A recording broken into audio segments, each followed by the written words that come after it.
I remember that day. Well, it was cold, the wind cut to the bone, and the city, as always, rushed past those it didn't want to see. On the corner near the big bank, an old man sat, dirty, wrapped in a worn-out coat, clutched under a blanket, probably once donated by a volunteer center. His hair was wild, his gray beard, stained with dried coffee. He mumbled to himself, but wasn't begging. He just held an old tin cup in his hands. For coins. No one dropped anything in. As I passed by, I heard him say, "We held the position until we ran out of ammo. Then only knives." I stopped, but no one else paid attention. People rushed on with their lives. Everyone, except two police officers, who had just stepped out of a coffee shop across the street. One of them was young, cocky, holding a cup of coffee in one hand, and his phone in the other. When he spotted the old man, he nudged his partner with an elbow. "Hey, look, the general's back from war. Think he saved any banks lately?" His partner smiled, but said nothing. The younger officer walked up to the old man. "What are you mumbling about, Grandpa? Who sent you here?" "The Pentagon." The old man looked up at him. His eyes were blue, deep.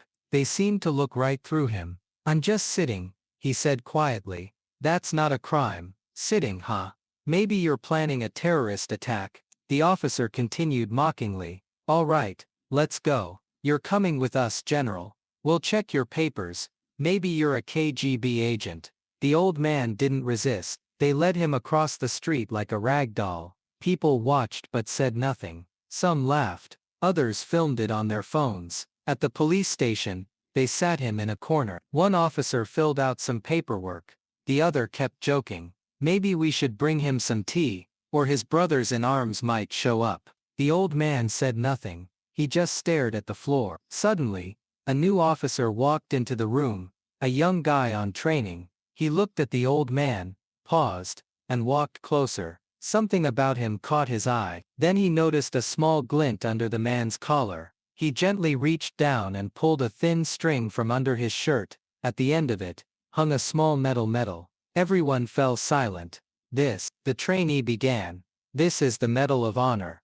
They don't issue these anymore. The last one was awarded 15 years ago, for Afghanistan." The officer who had been mocking him stepped closer and frowned. The name engraved on the medal read, "Major Richard D. Collins." "Wait a second," he said.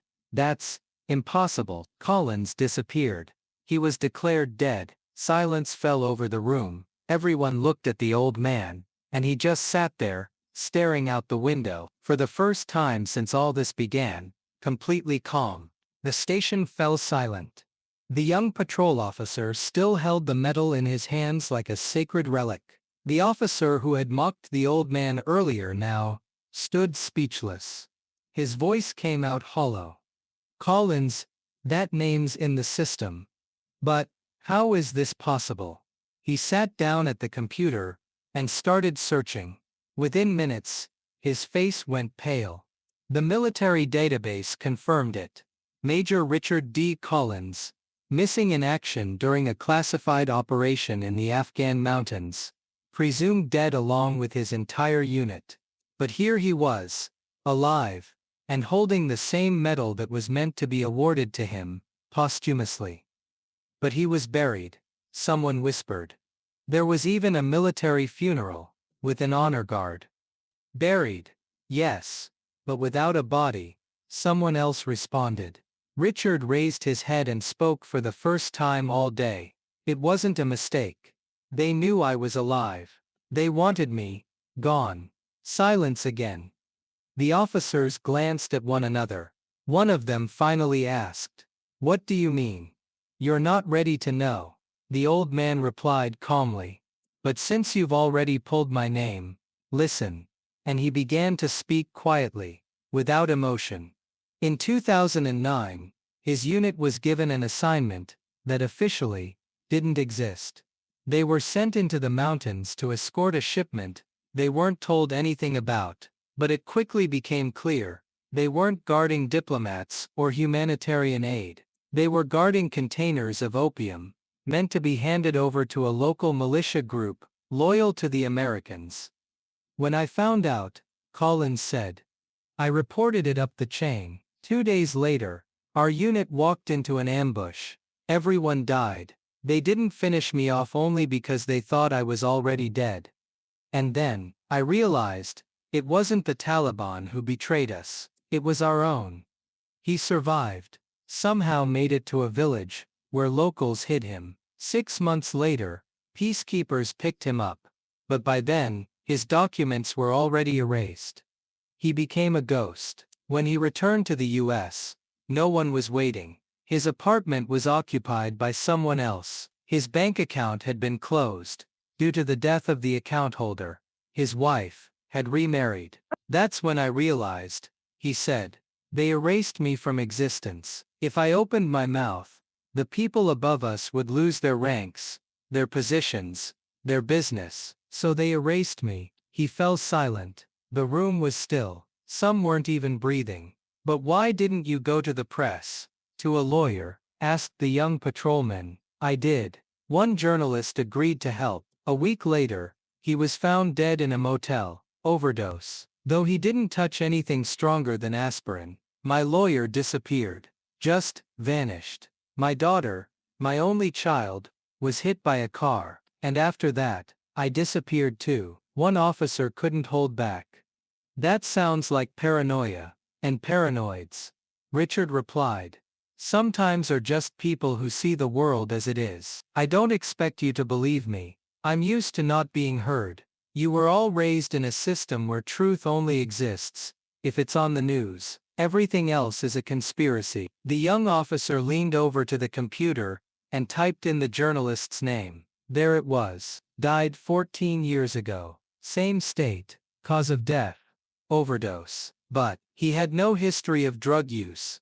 No issues. In fact, he was investigating corruption in the defense industry. It was too much. Even the most cynical officers now sat in stunned silence. Richard stood, slowly with dignity. Not like a homeless man, but like a soldier. Now that you know everything, he said, let me go. We can help. Someone murmured. Shelter, rehab, maybe even official reinstatement. The old man smiled. Too late. When I knocked, you laughed. When I asked for bread, you called security. When I stayed silent, you thought I was empty. But I was just waiting, watching. Because I didn't disappear. I just learned how to be invisible. He placed the medal on the desk, turned, and walked out, leaving them all in a state close to shock. After the door closed behind him, silence lingered in the precinct for a long time. But the officers' thoughts had already drifted far beyond the room. Each of them, those who had laughed, those who had stayed silent, was now replaying Richard's story, and something inside their minds had begun to shift. Meanwhile, let's go back. Back to the time when he wasn't a homeless old man, but Major Richard D. Collins, when he was a hero, a husband, a father. His service had begun in his youth, right after college. He hadn't followed the path of law, as his parents had hoped. Instead, he volunteered for the army, served in Iraq, Kosovo, then Afghanistan. They called him the human compass, because he always knew where to go. He always made decisions when others hesitated. In 2009, during one of the classified missions, his unit was ordered to escort a cargo through a mountainous region controlled by multiple hostile groups. But by the third day, he knew something was wrong. No radio contact. Coordinates changing every hour, and most concerning, no air support. Even though the route was deadly, his fears were confirmed when they were ambushed from both sides. A trap. There was almost no chance of survival. He saw his men fall one by one. He himself was shot in the chest and lost consciousness. He woke up at night, alone, only 2 bodies nearby. The rest were gone, so were the containers. Empty. Everything they had been guarding was already gone. It wasn't a mission, it was a cover-up. The soldiers were just a distraction. He barely made it to a village, received treatment, underground. And that's where he heard the news. Major Collins, a hero killed in action, posthumously honored. Posthumously. He heard that word dozens of times. Each time it hit like a bullet. He was alive, but the world had already decided he wasn't. His story had been written without him. 6 months later, he returned home. Unofficially, without an escort, and all he had left was his war-torn body, and a name erased from the system. His wife didn't recognize him at first. She stood at the door, pale, with a new husband behind her. Their teenage daughter stepped out and asked, "Who is that, Mom?" That moment broke him more than any battlefield ever could. "I no longer had a home," Richard recalled. "Not because they kicked me out, but because I no longer knew who I was. The world I defended discarded me like used equipment." He tried to come back several times, wrote to Congress, the president's office. No replies. One senator responded with a template letter. "Thank you for your service. Unfortunately, your request does not meet current procedural criteria," and when nothing remained, he simply stopped fighting. Lived in a motel while he had money, then in train stations, abandoned buses, deserted subway stops. But he didn't beg. He learned to vanish in shadows, to stay silent, to absorb the world through the eyes of a man no one sees. And still, he helped. He couldn't bear injustice. People often saw him feeding other homeless people at night, pulling drunks out of the cold, bringing medicine to shelters, even if it meant sleeping in the rain himself. But what children remembered most were the stories. The old man from Maple Street who told bedtime tales. Not about superheroes, but about ordinary people who never gave up. They didn't know he was a real hero. They just called him Grandpa Rich. And now he stood in a police precinct. The man everyone saw as a nobody turned out to be someone the country once celebrated. Meanwhile, one of the officers, the same one who had laughed, was now pale, sitting in his office.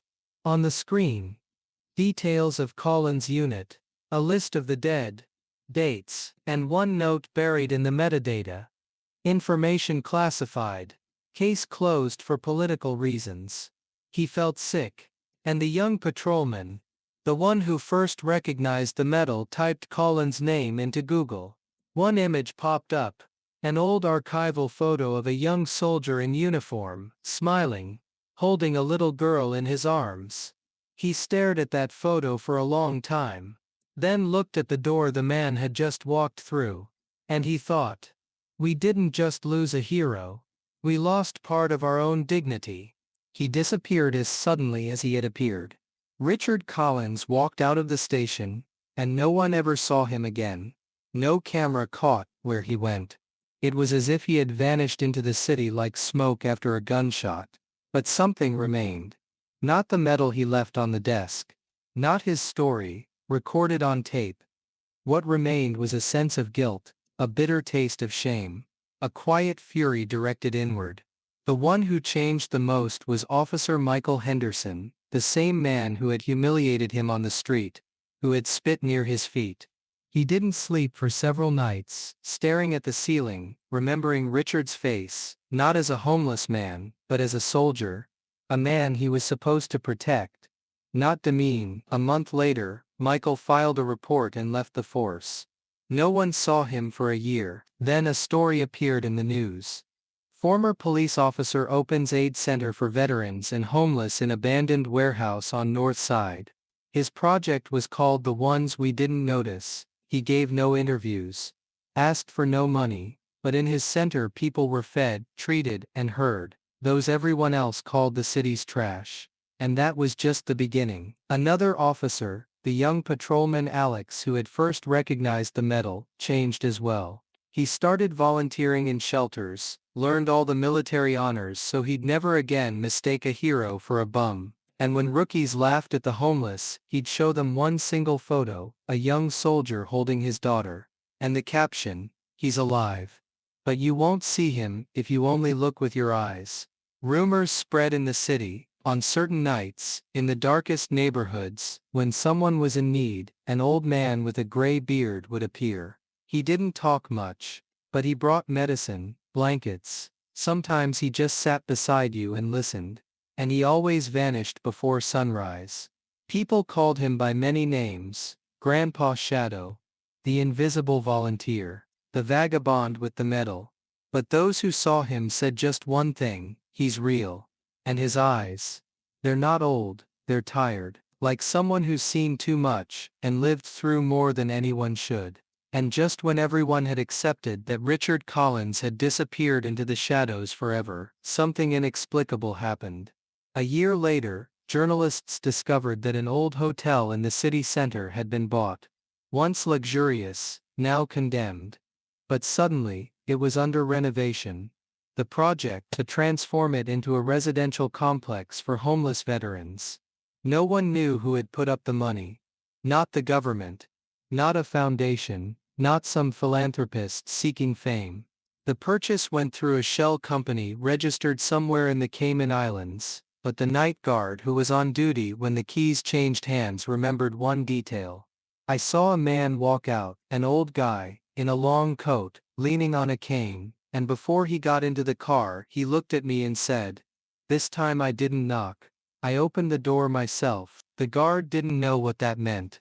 But a month later, when the first rooms opened, 30 veterans were already living there, with medical care. For free. Journalists dug through archives, started an investigation, but once again hit a wall of silence. Only one thing wouldn't leave them alone. In the hotel lobby, above the reception desk, hung a portrait. No caption, just a photo. In it, a man in military uniform, young, upright, with a piercing gaze, and a little girl holding his hand. And everyone who saw that photo felt something strange, like he was still nearby, watching. Not for fame, not for recognition, just to make sure the world that betrayed him was finally starting to change.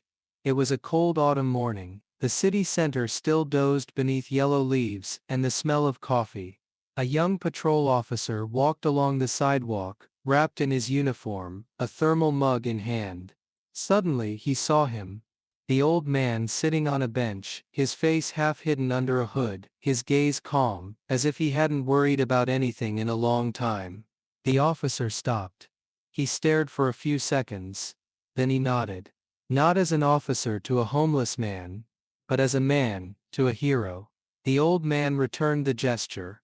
A slight nod, a barely visible smile.